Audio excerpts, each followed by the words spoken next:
Deus cuida de detalhes. Pelas nossas condições não teríamos possibilidades. Mas Deus usou alguém. E é interessante, né? Ele pediu, não precisa contar para ninguém. Eu não quero que ninguém fique sabendo disso. E aí quando foi agora essa semana, eu falei com ele, eu preciso contar, deixa eu contar, vai. Né? Eu preciso compartilhar, eu compartilhei isso na diretoria apenas. Né? Falei, deixa eu compartilhar com a igreja, para a igreja entender que Deus cuida de nós. Deus zela pelas nossas vidas. E eu vejo isso como prova do amor de Deus para conosco, como prova do cuidado de Deus para com as nossas vidas. E quando a gente lê João capítulo 21, a partir do verso 15, se você puder acompanhar a leitura, diz o seguinte: depois de comerem, Jesus perguntou a Simão Pedro: Simão, filho de João, você me ama realmente mais do que estes? Disse ele: sim, Senhor, tu sabes que te amo. Disse Jesus: cuide dos meus cordeiros. Novamente Jesus disse: Simão, filho de João, você realmente me ama? Ele respondeu: sim, Senhor, tu sabes que te amo. Disse Jesus: pastoreie as minhas ovelhas. Pela terceira vez ele lhe disse: Simão, filho de João, você me ama? Pedro ficou magoado por Jesus lhe ter perguntado pela terceira vez: você me ama? E ele disse: Senhor, tu sabes de todas as coisas e sabe que te amo. Disse-lhe Jesus: cuide das minhas ovelhas, digo-lhes a verdade. Quando você era mais jovem, vestia-se e ia para onde queria, mas quando for velho, estenderá as mãos a outra pessoa, e outra pessoa o vestirá e o levará para onde você não deseja ir. Jesus disse isso para indicar o tipo de morte com qual Pedro iria glorificar a Deus. Então lhe disse: siga-me.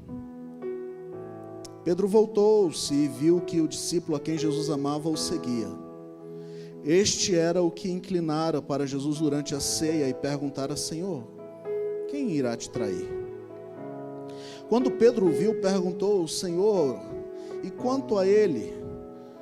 Respondeu Jesus: se eu quiser que ele permaneça vivo até que eu volte, o que te importa? Siga-me. Foi por isso que se espalhou entre os irmãos o rumor de que aquele discípulo não iria morrer. Mas Jesus não disse que ele não iria morrer, apenas disse: se eu quiser que ele permaneça vivo até que eu volte, o que lhe importa? Este é o discípulo que dá o testemunho destas coisas e que as registrou. Sabemos que o seu testemunho é verdadeiro. Jesus fez também muitas outras coisas. Se cada uma delas fosse escrita, penso que nem mesmo no mundo inteiro haveria espaço suficiente para os livros que seriam escritos. Eu começo afirmando: Deus não abre mão da sua vida. Deus não desiste do direito de ter você. Ele não abdica do seu amor por você. Ele sempre vai ao nosso encontro. E a história de Pedro, né, eu sempre digo que Pedro, ele se parece muito com a gente. Gosto de Pedro porque nós nos identificamos. A nossa história, a nossa forma de ser, a nossa forma se parece. A gente vê um Pedro incrédulo e quebrantado ao mesmo tempo. Lucas capítulo 5 registra isso. Nós vemos um Pedro também que proclama a messianidade de Cristo, e no mesmo instante ele se permite ser usado por Satanás. Mateus capítulo 16. Mateus capítulo 17 também, a gente vê um Pedro que fala sem pensar, não dá a Jesus a primazia que ele merecia, ele vê a glória do rei, mas ele não exalta o rei. Mateus capítulo 26, nós vemos um Pedro cheio de coragem, mas logo em seguida covarde. Mateus também 26, nós vemos um Pedro que nega Jesus, mas logo em seguida está com lágrimas de arrependimento. E nesse capítulo 21 de João, nós vemos uma fuga de Pedro e uma declaração de amor. Veja o coração de Pedro, a ambiguidade no coração de Pedro. E aí eu quero pensar com você sobre as causas da queda de Pedro. Em primeiro lugar, eu listei que a causa da queda de Pedro foi a exagerada confiança em si mesmo. Mateus 26, 35 diz que Pedro, dizendo: ainda que seja necessário morrer contigo, de modo nenhum te negarei. Marcos 14, 31 diz que ele insistia com veemência: ainda que seja necessário morrer contigo, de modo nenhum te negarei. Nós vemos lá em Lucas, também dentro da mesma história, Pedro dizendo: Senhor, eu estou pronto a ir contigo, tanto para a prisão como para a morte. Pedro se achava forte o bastante. Ele acreditava no nome dele, né? Ele achava que ele era rocha de verdade.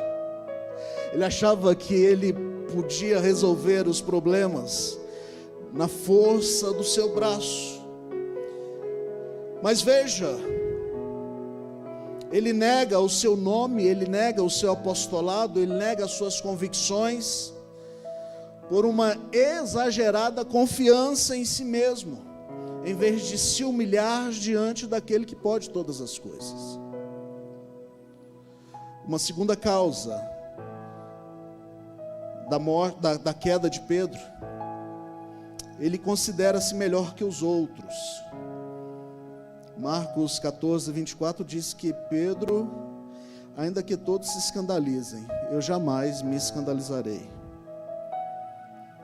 Lá em Mateus 26, 33 diz: ainda que todos venham a ser tropeços ainda que venhas ser tropeço para todos, nunca serás para mim. Num linguajar assim bem tranquilo, Pedro estava dizendo para Jesus: olha, esses teus discípulos não são de tanta confiança quanto eu.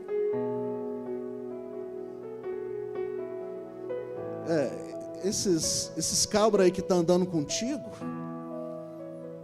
eles são meio frouxos. Eles são meio devagar. Se o negócio arrochar para o lado, eles vão sair fora. Eu estou junto. Você já ouviu essa história? A corda não rói para o meu lado, só rói do lado deles. Eu aguento a parada. Pode contar comigo porque deve pastor Vandeir. Quando os outros se acovardarem, eu estou aqui. Sabe, ele se colocou acima dos demais. A importância dele era maior do que os outros. Uma terceira causa da queda de Pedro: ele foi incapaz de orar e vigiar na hora crucial da vida.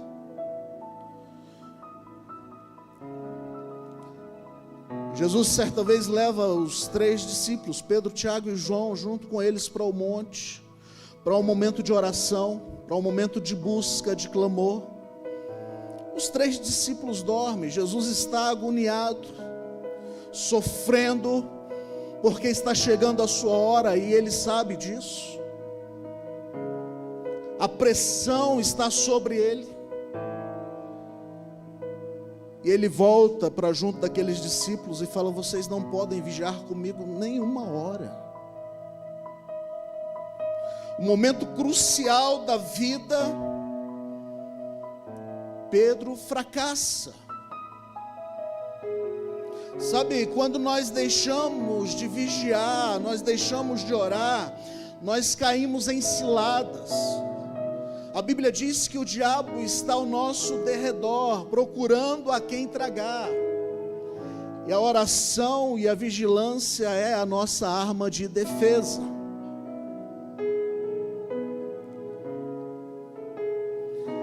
Eu e você, como crentes, não devemos e não podemos deixar de orar em todo o tempo.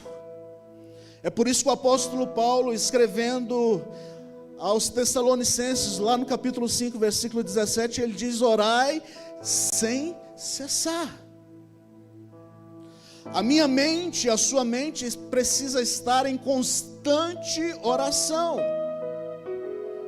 Nós, como crentes em Cristo Jesus, precisamos estar buscando constantemente. Amém?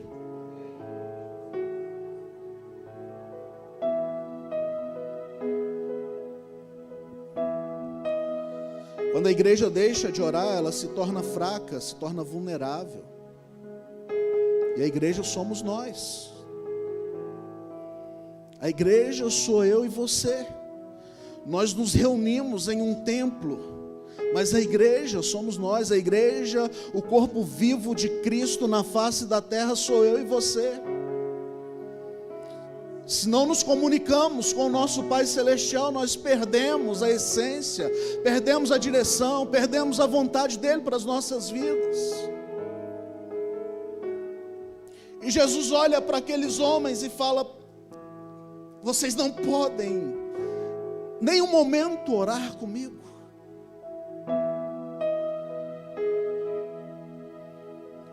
Alguém já disse que quando o homem trabalha, mas quando o homem ora, Deus trabalha. Você pode dizer para quem está ao seu lado: quando você ora, Deus trabalha.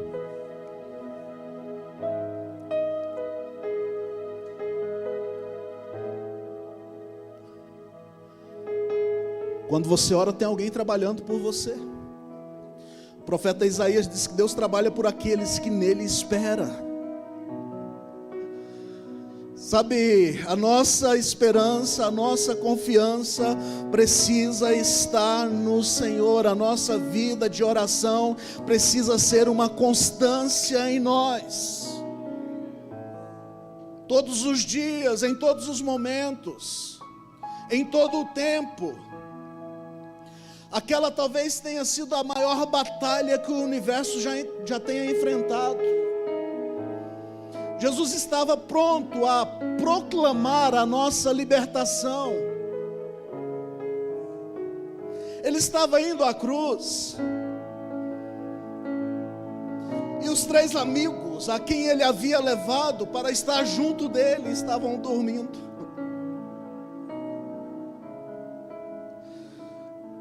Pedro estava dormindo. E é interessante que a gente não vê na Bíblia um outro momento de Jesus pedindo solidariedade. Esse é o único momento que Jesus se apresenta diante dos discípulos: poxa, estou contando com vocês, por que vocês não podem orar? Uma quarta razão da queda de Pedro: ele perdeu o controle emocional. Eu estava ouvindo a Renata ontem, ela dizendo: todo mundo precisa de terapia, né? Pedro já mostra isso. Ele perdeu o controle emocional lá no início. João capítulo 18, versículo 10, diz que Pedro puxa a espada que trazia, e os estudiosos dizem que ele queria matar o soldado. Ele deu para acertar na cabeça, para cortar o pescoço do soldado, mas o soldado foi mais rápido, acertou só a orelha.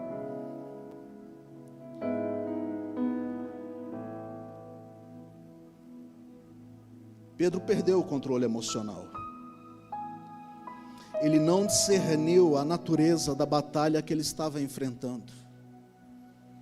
E aí a gente vê o apóstolo Paulo dizendo: olha, a nossa luta não é contra a carne e contra o sangue, mas é nas regiões celestiais. Entenda uma coisa, eu e você como crentes em Cristo Jesus, do gomo do fruto do Espírito é domínio próprio. Nós não podemos, eu vou dizer de novo, nós não podemos perder o controle emocional.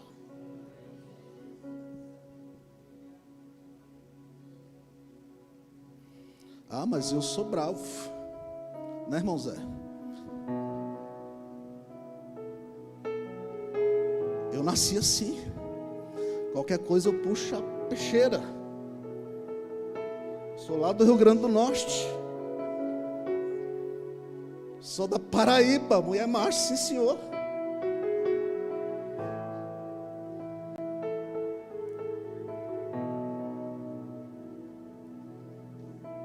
Segundo a palavra de Deus, eu e você não podemos perder o controle emocional. Temos que ter domínio próprio.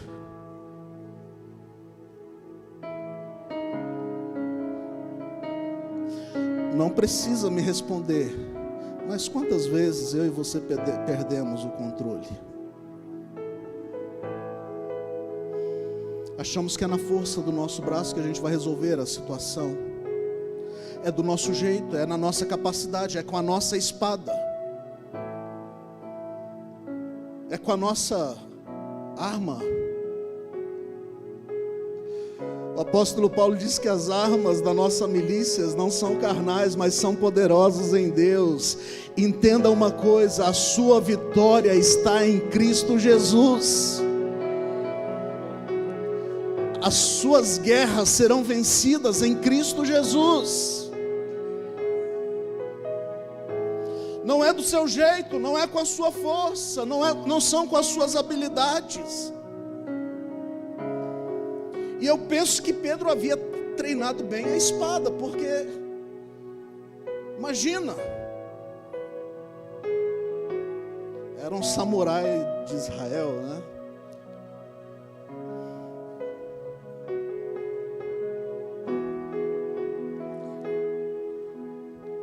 Irai-vos e não pequeis, é o que a palavra diz. E por vezes nós estamos agredindo as pessoas com palavras, com atitudes.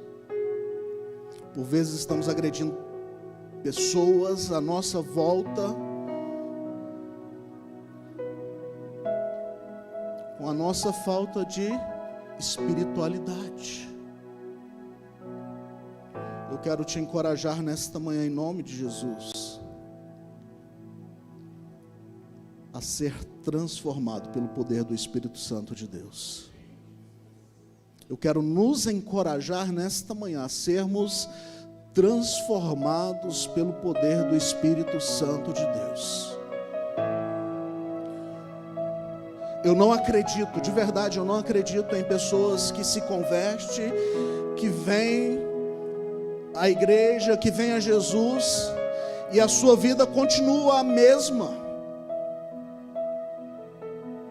É bem verdade que a Bíblia diz que nós devemos vir como está, mas não permanecermos, precisamos ser transformados, e a Bíblia diz que essa transformação é de glória em glória. Refletimos a imagem de Deus como espelho.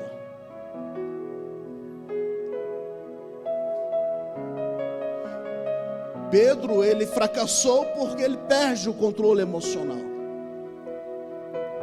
Uma outra atitude de Pedro que o levou a fracassar, ele começou a seguir Jesus de longe.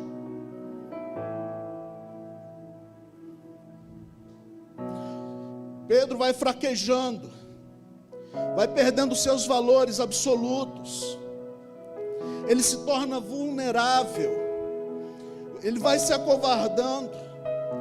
O mesmo Pedro que era autoconfiante já não cumpre a sua palavra.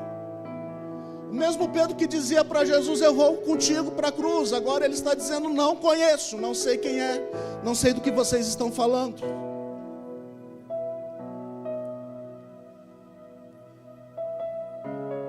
E o texto diz, Mateus capítulo 26, o versículo 58, diz que Pedro seguia de longe.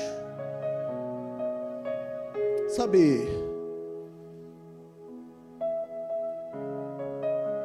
ainda hoje, muitos de nós estamos seguindo Jesus de longe. A gente gosta da palavra, a gente gosta dos louvores, mas a gente me deixa quietinho na minha, não mexe comigo não. Uma vez eu recebi na igreja uma pessoa, e ela falou para mim: eu quero chegar depois que o culto começou e sair antes do culto terminar para não ter contato com ninguém. Eu falei: vai fazendo assim, né? Vai vindo depois que o culto começa e vai saindo antes do culto terminar. Que uma hora a palavra vai te pegar, uma hora Deus vai te pegar de jeito e vai dar certo.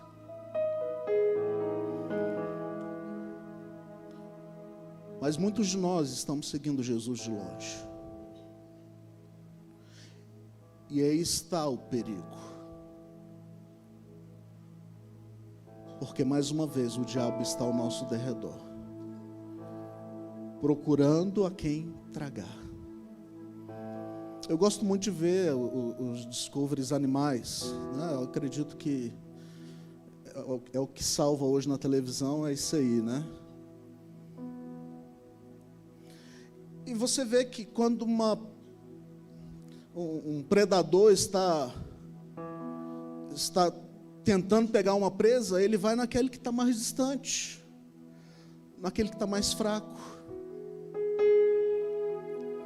naquele que não quer se misturar com um bando. Eu vou seguir de longe. Eu queria que você não ficasse de longe, eu queria que você se juntasse. Eu queria que você entrasse no meio, para não correr riscos. Não é que a gente não enfrente perigo, não é que a gente não enfrente adversidades, não é que a gente não enfrente problemas. A gente enfrenta. Essa semana eu estava conversando com alguém e essa pessoa dizia: pastor, igreja é problema demais. Falei: tem alguns problemas. É verdade, eu concordo com você. E aí falei para ele aquela frase célebre do Cláudio Duarte, né? Se encontrar a igreja perfeita, não entre nela que você vai estragar a igreja.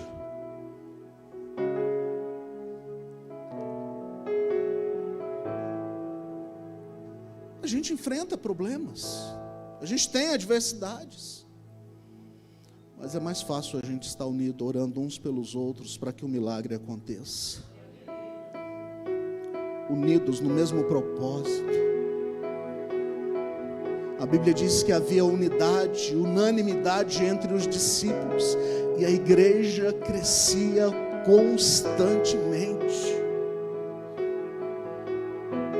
Eles tinham problemas? Tinham. Pedro estava lá no meio. Esse Pedro do qual nós estamos falando estava lá no meio. Mas pela unanimidade, eles viam o milagre, eles viam o crescimento, eles viam a bênção de Deus. Sabe, Pedro também se assenta na roda dos escarnecedores.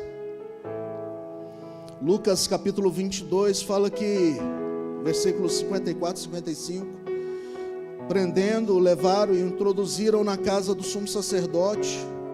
Pedro seguia de longe, e quando acenderam fogo no meio do pátio, e juntos se assentaram, Pedro tomou lugar entre eles.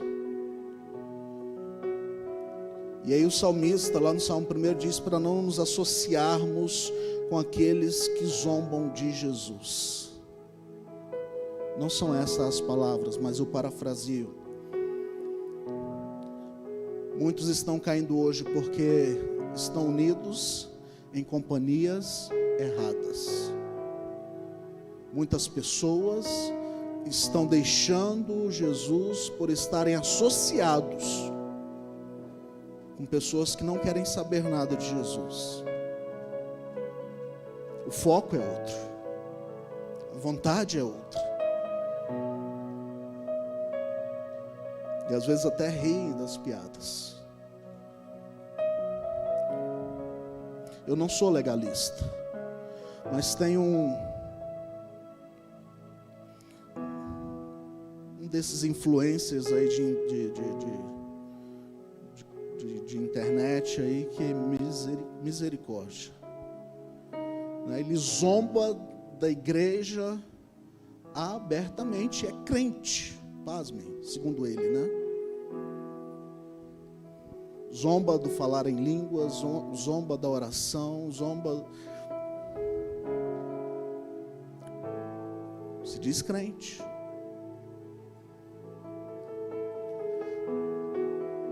Eu me pergunto, aonde vamos parar? Pedro se associa aos escarnecedores, aqueles que queriam ver a morte de Jesus. Pedro também o nega 3 vezes. Negou com juramento, negou praguejando, negou jurando. Não sei quem é esse homem, não conheço este homem. Pensa comigo, ninguém nega Jesus de uma hora para outra.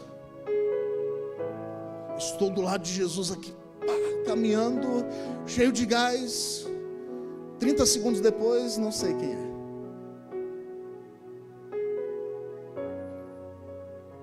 É um processo. É dia após dia. Vai se afastando.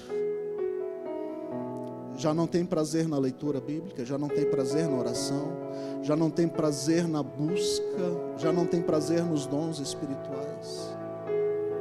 Já não tem prazer.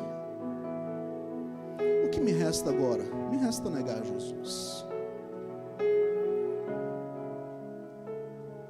Pedro cai, Pedro fraqueja, Pedro nega o seu nome, a sua fé, o seu apostolado, as suas convicções, as promessas de Jesus sobre a vida dele.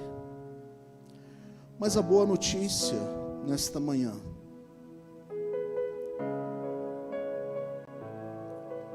é como eu disse no início, Deus não desiste de nós. Deus não desiste. Sabe, o olhar compassivo de Jesus para com Pedro, no momento em que Pedro estava negando Jesus,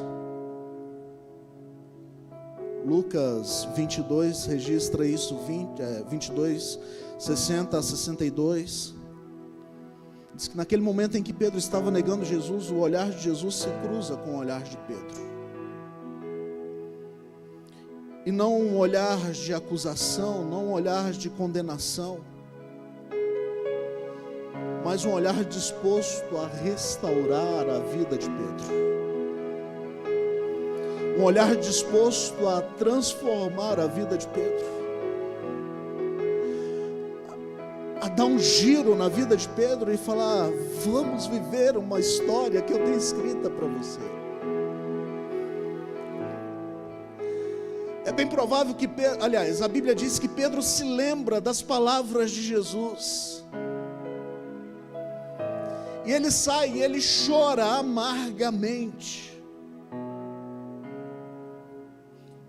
Jesus disse para ele, Jesus avisou: você vai me negar, Pedro. No momento em que trocam os olhares, Pedro se lembra desta palavra. O olhar de Jesus é um olhar de ternura e amor.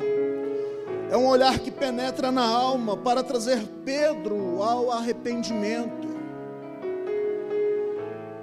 Jesus não esmaga a cana quebrada e nem apaga o pavio que está fumegando. Talvez você nesta manhã está me ouvindo e no seu coração você está refletindo sobre esta palavra e dizendo: quantas vezes eu neguei Jesus, com as minhas palavras, com as minhas atitudes, com os meus gestos, com a minha forma de ser. O olhar de Jesus está sobre você nesta manhã. O olhar de Jesus está sobre a sua vida nesta manhã. Ele está te vendo e Ele está te dizendo: eu quero restaurar a sua vida, eu quero restaurar a sua comunhão, eu quero restaurar a sua intimidade comigo.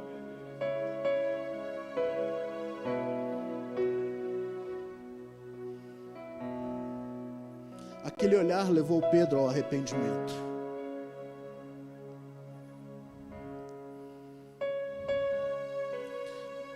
Há um tempo atrás, a gente cantava uma canção, né?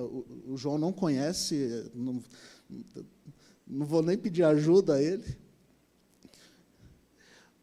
mas meu pai gosta de cantar essa música de vez em quando, que diz: vivi tão longe do Senhor, assim eu quis andar.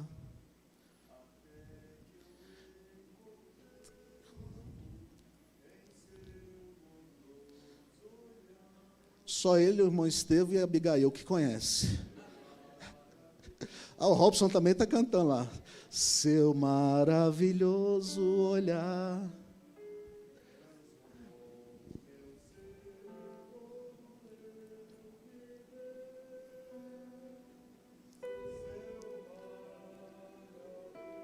Os olhar.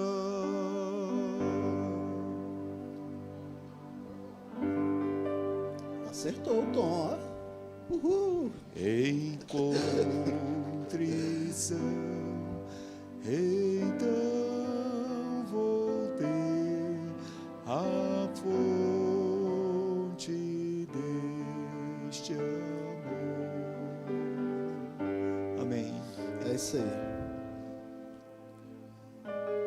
O maravilhoso olhar de Jesus nos transforma, nos restaura. Pedro talvez saiu dali sem esperança. Eu já voltei a pescar mesmo, já voltei à minha velha vida, já neguei o meu nome, já neguei o apostolado. Que esperança resta para mim? O que me resta? Talvez seja a pergunta que você está fazendo nesta manhã. Talvez seja a pergunta que estamos fazendo todos os dias. Vale a pena ser crente? Vale a pena ir à igreja? Vale a pena estar buscando? Vale a pena estar orando? Vale a pena estar... Sabe, o olhar de Jesus está sobre você nesta manhã, para te restaurar, para nos restaurar. Pedro sai e chora amargamente.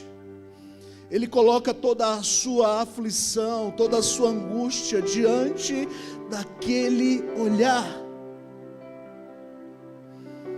E hoje eu e você, nós temos esta oportunidade de arrancarmos as nossas aflições, as nossas angústias e lançar diante do olhar de Jesus. Pedro, ele reflete sobre a excelência do seu Senhor, a quem ele negara. Pedro se lembra do tratamento especial que havia recebido da parte de Deus, como sendo um dos primeiros discípulos a aproximar-se de Jesus. Pedro recordou que havia sido solenemente advertido pelo Senhor.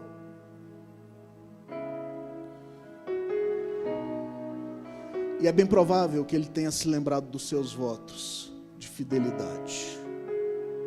Não te deixarei.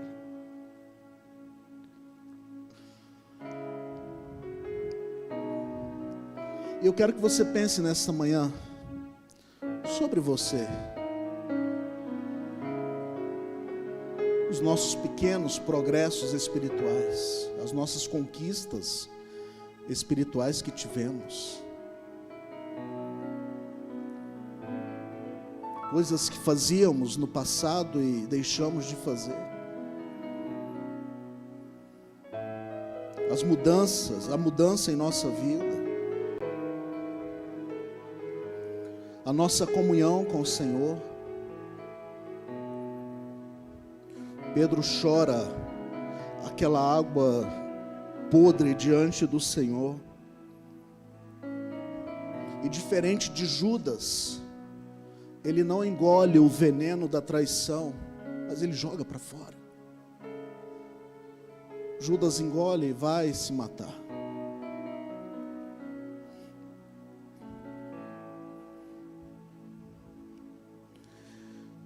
Interessante que depois de tudo isso, quando Jesus ressuscita, ele encontra com Maria Madalena e ele fala para ela: vai aos meus discípulos, e ele faz questão de frisar, avisa Pedro. Por que ele não falou o nome dos outros discípulos? Ou por que ele não incluiu todo mundo? Porque Pedro já estava distante. Pedro, no coração dele já não havia esperança. Pedro, no coração dele já não havia expectativa, mas Jesus está dizendo: eu estou indo encontrar com eles, inclusive Pedro. Inclusive Pedro. Jesus não desiste de Pedro. Na nossa humanidade, a gente poderia falar: deixa esse cara para lá, poxa, que cara velho chato.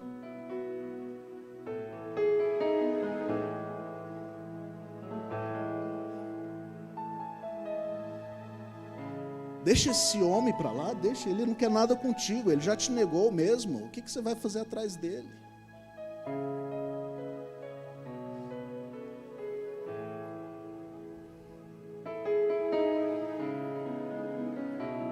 Precisamos lembrar que somos seres espirituais, que estamos em um corpo físico. A nossa identidade é a mesma de Cristo Jesus. Amém?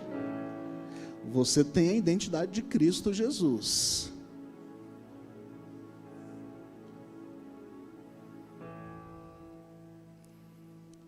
E aí eu concluo a pergunta de Jesus: Pedro, tu me amas?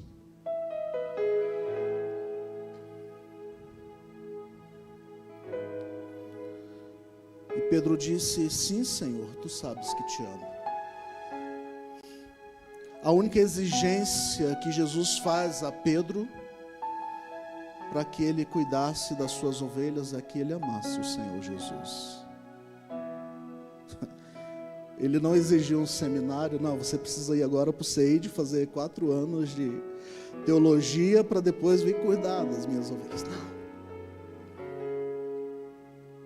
Não estou desfazendo do seminário, entenda. Incentivo fazer. Mas é interessante como Jesus trata com Pedro. Se você me ama, isso é suficiente para você cuidar de alguém. Se você me ama, isso é suficiente para você apacentar as minhas ovelhas. Se você me ama, isso é suficiente para você cuidar do meu rebanho. Jesus restaura Pedro, fala: apacenta as minhas ovelhas. Jesus restaura a mente de Pedro, Jesus restaura a memória de Pedro, Jesus restaura os sentimentos de Pedro, Jesus restaura a vida de Pedro, Jesus restaura o ministério de Pedro. E agora Pedro volta então a ser aquele que Deus havia chamado para que ele pudesse ser. Agora ele ora, agora ele aguarda o Pentecostes, agora ele é cheio do Espírito Santo, agora ele se torna um dos grandes pregadores da igreja apostólica, agora ele sai com ousadia anunciando o Jesus ressurreto, agora não mais covardemente escondendo no meio de outros, ele levanta a sua voz e ele anuncia: esse é o Cristo que haveria de vir, este é o Salvador do mundo. Eu fecho esta palavra dizendo o seguinte: Como Pedro foi restaurado, eu e você podemos ser restaurados nesta manhã. Não importa o quão distante vivemos, o quão distante andamos, não importa o que fizemos. O que importa é que o olhar do Senhor nos alcança nesta manhã. A graça do Senhor alcança a sua vida nesta manhã. As misericórdias do Senhor alcançam a sua vida nesta manhã. E você tem autoridade da parte de Deus para proclamar Jesus, o ressurreto, aquele que vive, aquele que reina, aquele que é Senhor para todo sempre. Assim você pode orar, os demônios serão expulsos. Assim você pode orar, pessoas serão curadas, vidas serão curadas. Assim você pode orar, famílias serão restauradas, pessoas serão transformadas, porque sobre você está o poder do sangue de Jesus.